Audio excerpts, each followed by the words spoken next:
going to go in chronological, so we're going to do Klein first. Mhm. Oh, don't think I didn't think about you, Chris, when I picked this film, because I'm not saying you lived it, but you were at least around it at the time. Well, interestingly enough, Hmm. I was trapped in Colorado while Hmm. this was happening. Wow. I was reading about it constantly, but I mean, this is pre-internet, so I mean, basically, if it wasn't in Trouser Press or Rolling Stone, In Slack magazine, or what was it called? Slash. Slack yeah, Right. magazine. like if it wasn't in those magazines, like I had no idea, and of course, I couldn't. It was really hard to actually get the music where I lived. Hmm. So by the Oh, time I there got were to no indie like record stores up there? no, I remember one time I went in there and asked for the Sex Pistols, and they looked like at me like I had two heads.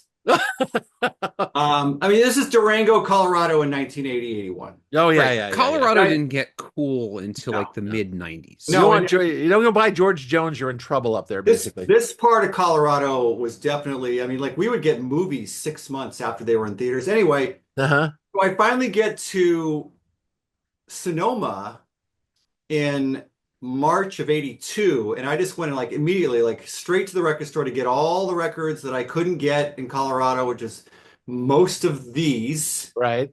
And and I don't remember, I remember hearing this soundtrack way before I had a chance to see the movie. And I probably watched it on VHS or beta, but I mean we can debate the musical merit of all the bands. I mean, you know, you all know how I mean, I've seen this band almost more than any other band I've ever seen in my life. I've been going Oh, to X shows since 1984. you mean X? Yeah, Yeah. Yeah. but and I've seen most of these other bands in various permutations through the years. What I what I liked about this movie and what I continue to like about this movie is, and I guess this may be what you judge a documentary on, particularly a music one, is does it give me a good enough impression of why this scene was important, and does it give me enough of a feeling of what it was like to be there at the time? And what I would Yes. say about this movie was between the filmmaking style. I mean, like, let's face it. I mean, like, you know, this was her thing, and Yeah. she rolled through the next two movies, Decline 2 and Decline 3. Uh-huh. But you know, yeah, I mean, like if you know, this is was for somebody like this is as close as I could get to the punk rock show without being at the punk rock show, Right. and it's full of hostile Yeah, I teenagers. think the movie threw up on my shoes. Yeah, probably Right, did. sure. I mean, Uh, like, but the performances are really good. You know, I'll stick a pin in that. I'm gonna get back to that in a second. yeah, Keep I think going. the performances are good. I think that every band kind of gets a little moment to kind of showcase what it is about them that's maybe a little bit different than all the other ones. Oh, you mean like how two of them have talent and the rest of them don't? Well, we can debate that later. Yeah. Starts with Black Flag, and then it's like, oh Christ. After Black Flag, it's like I no one here knows what the fuck they're doing, and they're I all would too argue Yeah, high. that, I had And a then particular I argue had a no. particular problem with Germs. Like, what I the would, fuck well, is yeah, that? and then Germs X Germs is and then X shows up, and it's such a breath of fresh air because it's like, oh my God, these people have musical talent. There's a reason that they're still going strong, Right. and several well, of the people in these other bands are dead. right. Like, Well, I know These that guys are still touring. Darby Crash was dead before the film came out. Yeah, these guys are still Yeah. touring. Leaving has got a version of Fear that was through in San Francisco like literally 3 weeks ago. I think it's just him and the drummer now. But I Damn. would argue but if that's you not the same thing as what X is no, doing. no, X is the same four people like Yeah. Oh almost. no, there's no argument that X got bigger than any of these guys. Go But look at the Wikipedia page for Black Flag and see how long the list of former members. oh yes, Oh yeah, it's Well, like and they were also on. Justin Petaluma, and it's literally just Greg Ginn at this point. But the Fears, the record, in my humble opinion, if you really sit down and listen to that fucking thing, that to me is like the height of. Yeah, I thought they were not bad actually. They're No, polished. go but listen, go listen to the track. let me say one track thing to about Camarillo. Go listen one to track thing. to Camarillo on Fears the record. I have a hard time even counting that fucking thing. It's so insane. Yeah. Black Flag, Black Flag, and Yeah, they're like obviously X is one, Black Yes. Flag is 1A, right. and Fear is sort of like 3, and Right. everyone else is 0 or like 10. Well, Like I mean, it's I got something totally different out of this whole It thing. cracks me up that this fucking guy plays stadiums now, but Who is that? That's fucking Pat Smear from the Germs. That's who was- Pat Smear from the Pat Germs. Oh my Smear- God. Pat Smear joined Nirvana in 1993 and rolled his way into. He's done 2 stints in Foo Fighters, about 25 years at this. Hey, you never know. Like Flea was one of these dudes too. You know, it's like you Right. never know, right? Whatever. Yeah, but Flea's the best fucking 7-string guitar. Or He's the best, one of the best bass players that's ever Yeah. lived. This, Yeah, like- anyway, as a movie, we can debate the music. As a movie, I think it set out what it accomplished what it set out to do. Oh, absolutely. Penelope Spheeris Yeah. trying to shine a spotlight on this little scene that was happening in LA. Yeah. and it Because captured San it Francisco had a so thing, well. York had a thing, the Yeah. UK had a thing. They were all distinct things. It is very specifically LA Yeah. punk. It is It's not also- British to that punk. end, It's one of the not things- New Yeah, York it's not punk. British punk. Correct. Okay, one of the things I got from this film when I watched it first time and to watched it now is I asked myself a question about all these bands. How much of this, of what they're doing and what their act is sincere? And punk was a really sincere movement. It was anti-technique. Hold on. This let me is fin- where let me this let me is finish. that's the problem. Let me finish. It's anti-technique, it's anti-style, it's direct, simple, and it's supposed to like be visceral. And some of these bands, I think, weirdly enough, Germs I thought were incredible, although were incredibly sincere, even though completely chaotic. Yeah, I Some- thought all thing of is, there's a these. spectrum between bands that were actually out there doing the real punk thing and the ones who were fucking faking it. No, And I think that this document, there's many things good about it, but one great aspect about it is the honestly putting the camera in front of these guys and asking them, like, just honestly, and these guys answering what seems to be very honestly, is how actually insightful and wonderful they are. These people, are. They're like, they're smart actually fucking really, guys, man. really cool, like humanitarian kind, like, but Maybe you not wouldn't get that weekend. from the, I think that's internal. Maybe it's because they're letting this shit out on stage that internally they have a little more, Right. you know, sort of zen than a lot of the other fucking people around that time. They just, like, who's that guy with the mohawk from his answers were just I incredible. love that Incredible. guy. Jesus Christ, he was that's, so cool. Ron from I think it's Black Ron Flag. from Yeah, I think it's Black Flag. The He dude- was just so smart, so articulate, and also so just seemed to be comfortable, you know, in his own Well, skin what and does his, his life. say? And He's telling everyone is. he's a Yeah, a that guy. tourist Mhm. in this world because he's tried everything else. He tried Mhm. Christianity, he tried Hare Krishna, like he's searching for something and he's hoping to find it in punk. I mean, even the pompous guy behind Chris is still kind of honest. I mean, He he's is. You know, he's like, coming he- from a French. He is the best fucking line in this entire movie when he's on the phone and it's like, oh, the firemen showed up. There was a riot. And what they're did like, they do? Yeah, they what thought he happened? was a they thought it was a band. a band. And he goes, Yeah. oh, why? Because they came out on the stage. Oh, because there were 5 of them. Yeah. Like, that's Yeah, yeah. Like, that's I know. I such thought a his line good about punk new wave band was joke. But new wave is yeah. is And the pussy bullshit that people don't want this. like, his you know, music to drive the was car, they won't get any coke arguably anymore. the worst in my Catholic opinion. discipline. I never really got into. Really No, bad. the thing is, they lacked. I liked the think it guy. was very personal in some ways, but I thought that what they were doing was actually kind of like that down to the core, though. The guy had an axe to grind. He grinded it on the stage, which I thought was Yeah. what you're supposed to do. You know. Well, this But, documentary too Also, is between rare this that dude, this dude here with the mohawk and fucking Billy Zoom, who didn't give a fuck about anything. I love Billy Zoom Yeah. more than Billy ever, man. Zoom, Billy Zoom stomps on the terror, man. it's he he. does. Who's he? Which one is He's he? the guitarist for X. He's a guitar player for X. He didn't know The- he's. Remember they talk about him not getting any tattoos. He sits Right, just the one strumming who on his doesn't guitar. want any tattoos. Oh yeah, he was Yeah, great. he He was is. great. Yeah, He yeah, was yeah. great. Yeah. Well, the other thing this documentary does very well I is can only do one or both at the same time. I can't do one. Can't do either. this documentary lets the subject matter breathe. Yeah, Like, let it really, flow, yeah. it really, you know, it has a formula. It's going to introduce you. It's going to interview. Show And the it's other going to show one. you. It's going to show you a whole song, you know, of each band, Yeah. so you can really Or get a a couple. flavor of what. Yeah, or a couple, Yeah. and so you can really get a flavor of what they do. I think it went on a little long for my taste, only because Even though I it's like realized. 90 minutes long, it probably was too long. Well, no, I just meant that I realized This isn't something 90 watching minutes this long. It's documentary. 146. I think Oh, I okay. realized something that I realized when I was also 11, because my brother came home with like Black Flag and DK, Right. and he put them on. But he also had he came home with Black Flag, DK, and then he also had The Cure and Billy Idol, and he played them all. And I hated everything except for The Cure. Like I'm an Right. OG sad boy apparently, but I just like You probably are gravitated towards OGs. that, and I still do, and they're still my favorite band of all time. And these guys were like repellent to me. It was like disgusting. I couldn't. And Wow. this reiterated Dead like Kennedys would probably be my favorite band out of that group. They're maybe Like- my favorite is them and TSOL. Yeah. But like I don't personally like hardcore punk. I like all the early, like I like the Stooges, I like Iggy Pop, I like the Clash, I like, you know, the kind of earlier, you know, stuff that was a little more melodic or a little more, you know, just not the real hardcore stuff. I think the hardcore stuff, it wasn't really a movement, it was actually a moment in time. It I just love it didn't last that long. But I love sort of the presence of it and the energy of it, and obviously the too. movement. I mean, agree with all you that. felt like would you have had a good time if you were alive in 1979 or 80 in LA going to these clubs? Well, it's all I wanted in the world. I Oh know. yeah, because you could let your, It you looked know, like so much fun. The mosh pits look kind of cool. You want to get in there and get fucked up, you know? It's See, good stuff. As an autistic person, no.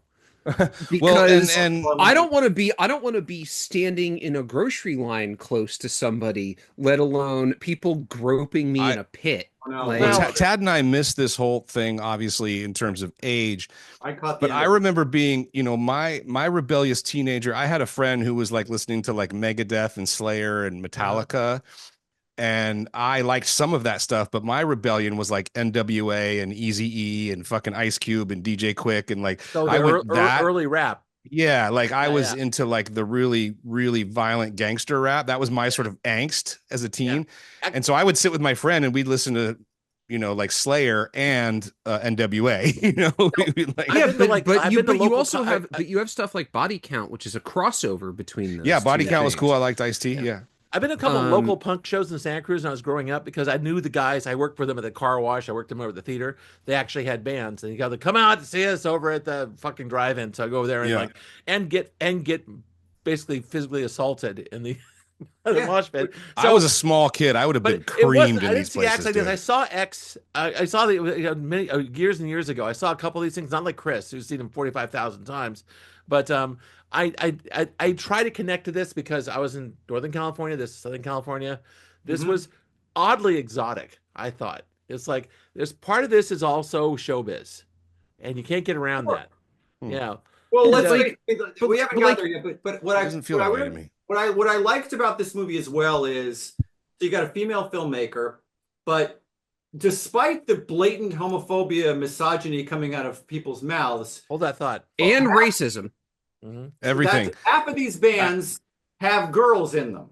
Well, and I Yes, also think and- so to that and- point, I don't think these guys are any of that actually. It's all about just getting a fucking no, rile out of Lee Ving is everyone in the some audience, of them, dude. some Wine of the them are audience some of them are not. Well, I Alice wouldn't say a Baghdad was actually pretty majority good, but of them. Well, but just some of going them are. just going based on the movie, I got the impression that they just want to get a rile up the Lee crowd as Ving much is as possible. definitely one of Go the- look at And- go look at what great- Johnny Rotten's been up Yeah, to Yeah, recently. let me throw out a theory about Fear, the last act. Hmm. You went there. All it was homosexual taunts. That's all it was. It's like, you know, a homophobic like, Well, in fuck you, we're from Frisco. Hold on, let me Scott, finish. In 1981, Let me Get finish Called here. that was the worst thing. They were doing that to get a rise out of the audience. That's what I Sure. felt like. And the thing is, was it sincere? I don't know. I don't think any of it this is that was. spectrum I'm talking about. That bands are actually sincere about being punks and ones that are putting on an act.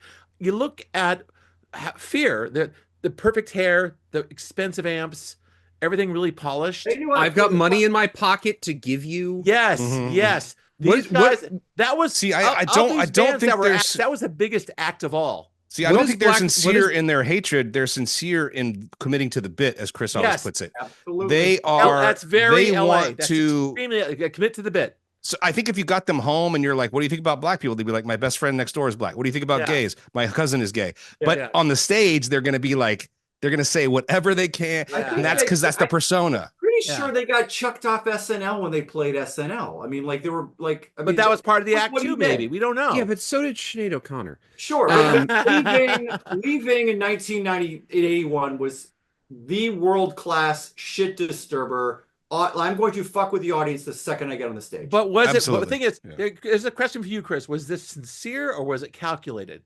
That's the problem I I had. mean, Actually, that's the delightful thing about this film is I don't know. Well, I, so I can would, I I My would vote argue is calculated, but I would not argue so for much him it's thought. Just calculated. yeah, so calculated. can I jump in here for one Please, second? please. So the thing is, I think that it was calculated for them, but I Yes. think it's also much more calculated for the movement, at least when it started, than people think about. There is a very valid argument to make that punk in this sort of context starts in England several years earlier. Obviously, does. we watched 24-Hour Party People, Uh-huh. which Sure. is about what's going on around that. The Sex Pistols were just as created a band as the Monkees were. Yeah, They were exactly. made by Malcolm McLaren made them. right. They were Yeah. made by a record label in conjunction with fashion labels that were selling that's replica relevant to the next film, by the way. right Yeah. that were Yeah. selling replica um vintage clothing. With the And what safety they pins in it, the whole 9 yards. Yeah. right. Yeah. And what they got was they got a band that connected with a group of anti-consumerist young people who realized that, like, oh, if I buy these leather jackets or jean jackets with the pins in them or whatever, I'm cool like that band I like. They Mhm. went to vintage shops that weren't selling actual vintage. They were selling new production vintage clothing from actual fashion labels. Right. They like and the thing Which is, still goes on like ad nauseam, Like like Vivian yeah, it Westwood does. was rampant. involved in the punk movement. It's And weird. there's That's what this Hot Topic is based on. yeah, Basically, right. yeah. There's this undercurrent that goes through a lot of punk music of corporatism and stuff like that that's being hidden by people who are willing to go out on stage and say fuck you for this, fuck you for that, that kind of thing. But then you have people who aren't being propped up like that, like the Germs, like Black Flag, Yes. you know, where like the Beastie Boys when they first started, Mhm. Right. who are just local kids who have decided that music that doesn't conform with the music their parents listen to, that a lot of their friends listen to, is something that they want to participate in because they want to find a community. And these small new movements are communities.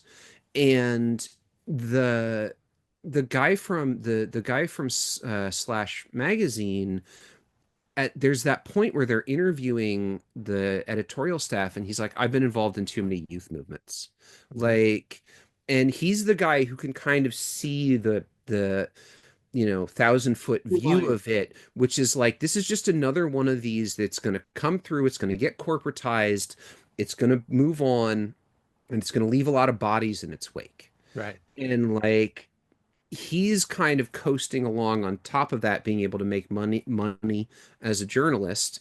But I like, didn't specifically feel corporatization in this doc. not in the Like- doc, Let me back but up and say that saying that's at actually the base really layer at the base layer of the movement Yeah. that exists. no. So I'm gonna back and you this up and doc say isn't that, really But everybody- I think interactive you really, but I would- I think you really have a hand on this, Tad, because that's what it's the moment. right. Because But there I are would kids also argue there are though that kids paying attention to kids talking about their personal stuff. The small P punk as opposed to big P punk, baby. That's what we're talking about. Was really but every powerful stuff. person gets into a movement like this, a cultural, social, typically art driven, music driven movement like this, because at first they are all posers, because they were exposed to it and they're like, I want that, whatever that is, it's speaking to me. And so they go out and they buy the clothes and they get the albums, and but then some of those people cross over and become a real part of the movement. Yeah, absolutely. I'm not disagreeing with that. I'm not even really talking about posers or sellouts or things like that. I'm saying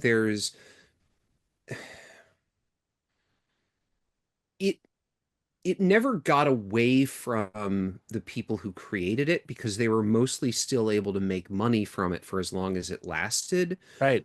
But like I said, it left a lot of bodies in its wake, whether those bodies are Literal like literally dead, Darby Crash. right, literally people who died of overdoses, or if their bodies Just like figuratively. like Sherry Curry, who has this very significant talent, is very beautiful, and is just sort of chewed up and spat out by that industry. Yeah. And then now is a chainsaw artist in San Fernando, you know, like just the we'll get back to that. Well, the thing is, this is all the film itself is a celebration of creativity and musical creativity. And the thing is, and it's a celebration of counterculture, and it's a and you celebration get to see how of people youth movements. apply this in various ways. Like some God, people, I love Weenie Rock, and I mean, shit, I was listening. you better. Yeah, well, but just They think about it though. This is the bands in this movie look just like their audience. do. That was not really a thing. I was going to point that out. The distance started. between the audience and the bands is zero. Everybody on this stage looks like they just got up out of the crowd. Yeah, and everybody in the crowd. In fact, sometimes when the crowd rushes the stage, you can't tell who's fighting who. And sometimes, which is also kind of explains why a lot of these people can't play instruments. Oh no! I'm weirdly charmed by the fact that these guys are actually bad musicians. That was like a half joke. No, it's a full joke. I've seen this movie so many times that I ended up watching the Blu-ray with the Dave Grohl commentary. It basically spends the entire movie just talking about how fucking awesome everything is. And how drummers are. When they get to this scene, and Lucky, I forget his last name, like that dude. Just like 300 BPM. He's doing 16th notes at 300 BPM. And that's flipping impressive. I mean, like we can shit on, like, yes. That's Danny Carey level. Right. Also, Germs is like, it's a they didn't talk too much about technique, but the technique was there. They're going super fast. 1, 2, 3, 4, 1, 2, 3, 4. That's like, these guys could fucking do that. And also, there is that one part where the guy at the beginning is talking about how normally you're in like 130 beats per minute. 120, he's the club owner. Going to 300. That guy made some fucking money out of this and got out. He understood it and capitalized on it. BPM actually makes everybody crazy and nervous, which is what you want, right? Yeah. And also there's Exene, Cervenka, and John Doe did the same kind of off melodies that Jefferson's Airplane does, or Fleetwood Mac does, which is a little bit off all the time. It's like he's doing the 1 and she's doing the 6. Right. It's like off-putting, but they've always done that. It just came up organically. You can hear it. I've been saying for decades, if I could sing like anybody, it would be John Doe. Oh, John Doe. I mean, but you could even go listen to like their version of Crystal Ship from the X-Files Fight the Future album. Yeah. That is the offset there makes it so much more haunting and so much better for that. The way they do harmony is like almost spooky. And also, they got real production for that too. It sounds incredible. Well, that's like Ray Manzarek did the first 4, and I actually got to see them with him. Oh yeah, he did a show with them at Slim's, and he played keyboard on like 4 or 5 songs. It was awesome. Nice, man. Okay, I think at this point we've covered it all. I love this movie, and I just put a plug in. If any of you guys have not seen the follow-up. So there's 2. There's 2 more. That's my favorite one. Is number 2. Let's stay on track. Let's do the thumbs, and we'll talk about the next one. Okay. Thumbs up. Okay. There it is. I just wanted to say something, which is this is one of those movies, kind of like with Eraserhead. I've never actually sat down and watched the whole thing all the way through. I just hung out at Videodroid enough that I've seen the entire movie played on the TVs.